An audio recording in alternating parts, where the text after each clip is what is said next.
Okay, picking up. This is part 3 of the Chapter 10 review, and this is our last part. So we just finished writing the definitions of unbiased sample and biased sample. And now I want you to determine if the conclusion is valid. And this is found on page, actually 443. It says you survey the 20 residents who live closest to the new sign. 15 support the sign, but 5 do not. So you conclude that 75% of your residents of the town support the new sign. Now, in looking at this sample, this is not a very good representation of the population because people who live closest to the sign might be more likely to support it.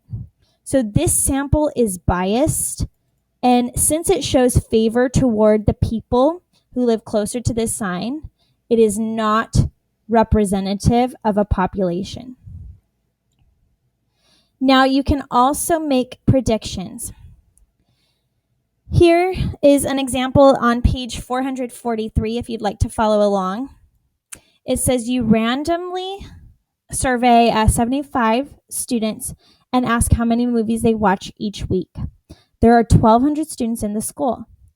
Predict the number N of students in the school who watch one movie each week. So one movie right here is 21 out of the 75 that you randomly asked.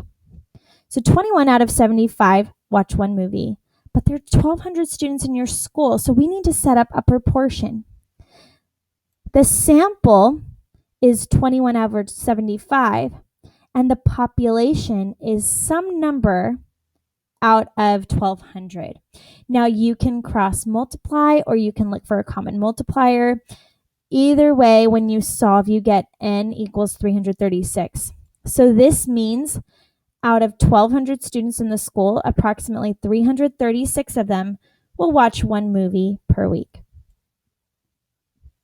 Last section is 10.7 on comparing populations. This is found on page 450, so turn your books, please. And the first example is a dot plot, and this is actually a double dot plot. It says the dot plot here shows the time that each candidate in a debate spent answering the 15 questions. So candidate A, if you look here, the least amount of time they spent was 50 seconds. The most amount of time they spent was 120 seconds. So here you notice the time is between 50 to 120. Overall, the data looks pretty symmetrical. It's spread out and it looks like majority of the candidates spent between 80 and 90 minutes, with the outliers being on the left and right extremes. For candidate B, they spent a lot less time answering the questions. They spent somewhere between 30 and 90 seconds. And if you notice, the data is not very symmetrical. It's somewhat spread out and it looks a little more uneven. So here you can compare the populations by looking at the measures of center. So here's the average here, and here's kind of the middle or median here. And you can also make conclusions about who spent the most time and how they answered the questions. We're not going to go into detail about mean absolute deviation. However, you can look in your textbook on page 450 for more information on that. Example 2. Now we're comparing using a double box and whisker plot. And this shows a sample of 10 speeding tickets issued in 2 states. You have state A and you have state B. Compare the samples using measures of center and variation. And this is actually on page 451. Now, if you notice, both distributions are very skewed to the right. You have a lot of distance between the upper quartile range and the maximum or the extreme of 150. And same here, you have quite a large range from here to here.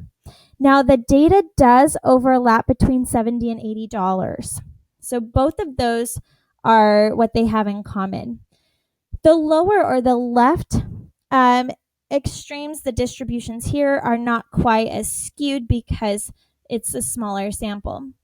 Now, state A ranges from 50 to 150, with the median at 70 and the interquartile range between 60 and 80. State B ranges from $50 to $140, with the median around 80. So you can look at the interquartile range and you see there's a larger range between 70 and 100. So I'd like you to be able to understand the plots, the dot plot as well as the box and whisker plot, be able to interpret the data.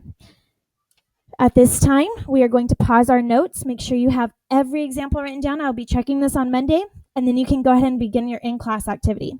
Have a great day, and I'll see you tomorrow, or I'll see you Monday. Bye-bye.